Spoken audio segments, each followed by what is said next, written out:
Allah Subhanahu wa ta'ala menyebut dirinya sendiri sebagai Al-Muhaimin. Apa itu makna Al-Muhaimin? Al-Muhaimin diambil daripada kalimat haimanah. Secara simpelnya, makna haimanah adalah kalimat ini menggambarkan ada satu pihak yang lebih tinggi daripada pihak yang lain. Kemudian yang lebih tinggi ini mengawasi dengan sangat detail, sangat rinci apa yang dilakukan oleh pihak yang lain. Jadi ada pihak yang lebih tinggi mengawasi dari kejauhan pihak yang lain tersebut dan memperhatikan setiap sekecil mana gerak-gerik, sikap, ucapan, perbuatan yang dilakukan oleh pihak yang lain. Kalau zaman dahulu mungkin agak sukar untuk dipahami, tapi zaman sekarang semakin hari teknologi semakin memudahkan kita untuk memahami perkara-perkara yang dulu masih dikira sebagai gaib. Zaman sekarang kita sudah memiliki berbagai teknologi yang mungkin boleh kita serupakan untuk kita memahami sifat haimanah Allah Subhanahu wa ta'ala yang maha mengawasi dan memantau setiap perbuatan kita.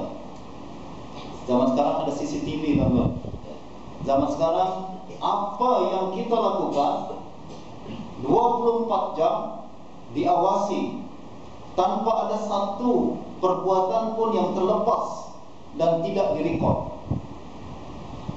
Allah Subhanahu wa ta'ala apabila bersifat Al-Muhaimin menyebutkan dirinya sebagai zat yang maha mengawasi dan memantau setiap hamba-hambanya.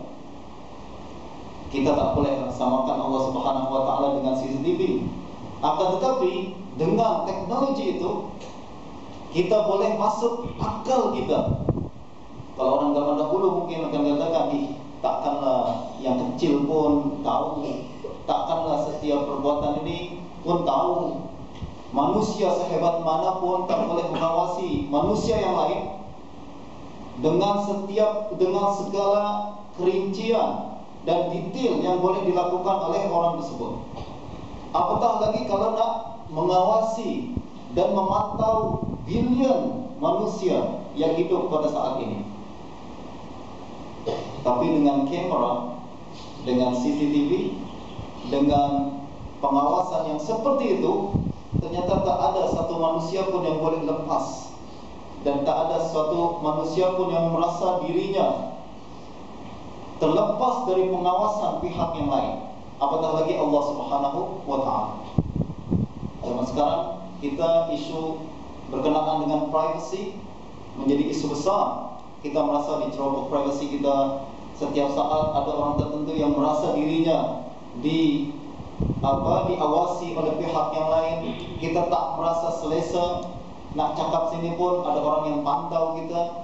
Ada orang yang kemudian print screen apa yang kita tulis di Facebook ke atau di WhatsApp ke, lepas tu viral pula, habislah.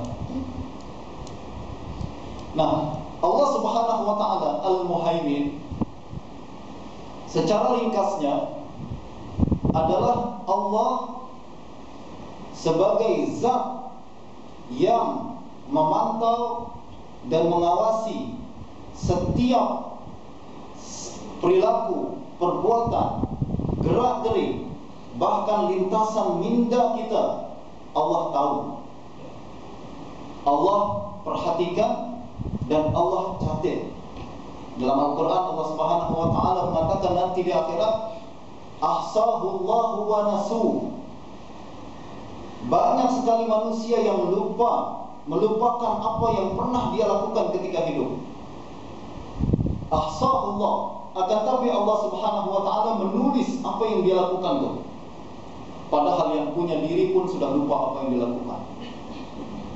Allah masih tulis, Allah sudah catat, Allah sudah record. Kita sendiri pun tak ingat. Nanti kita dibangkitkan, dulu awak pernah buat yang gini. Iya, ya baru sekarang ingat lagi. Kita ingat perbuatan-perbuatan kecil, dosa-dosa yang kita lakukan kecil saja. Dalam sebuah hadis Nabi Sallallahu Alaihi Wasallam dikatakan, seorang mukmin apabila dia melakukan dosa, seolah-olah dia tengah membawa gunung yang sangat berat.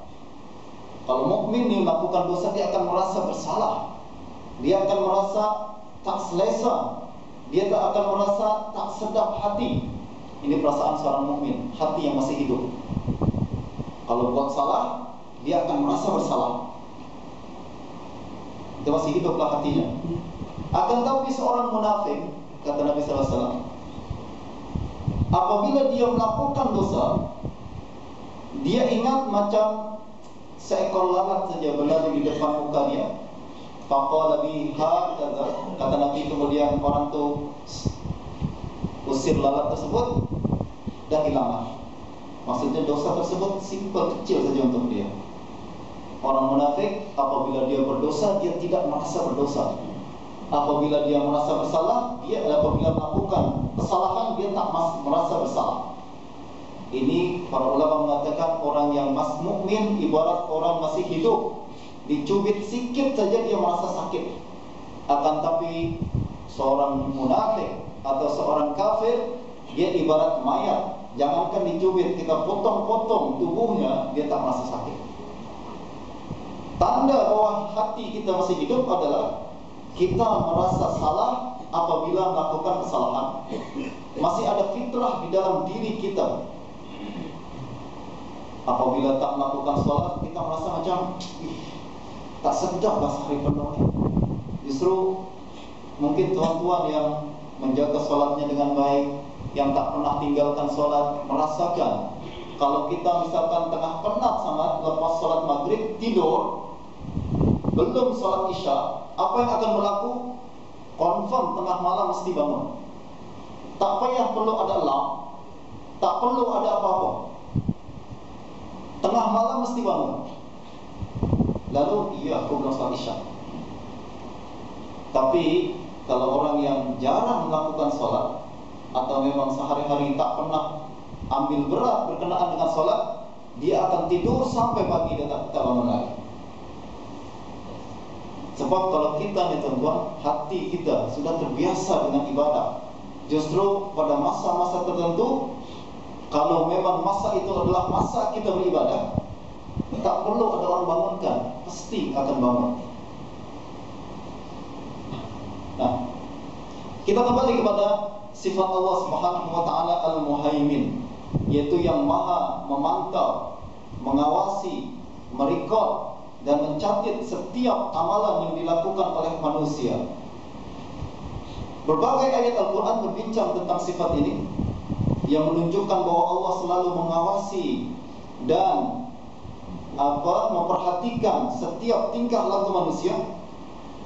Bahkan bukan hanya manusia, Allah mengawasi setiap tingkah laku dan apa yang dilakukan oleh seluruh makhluknya.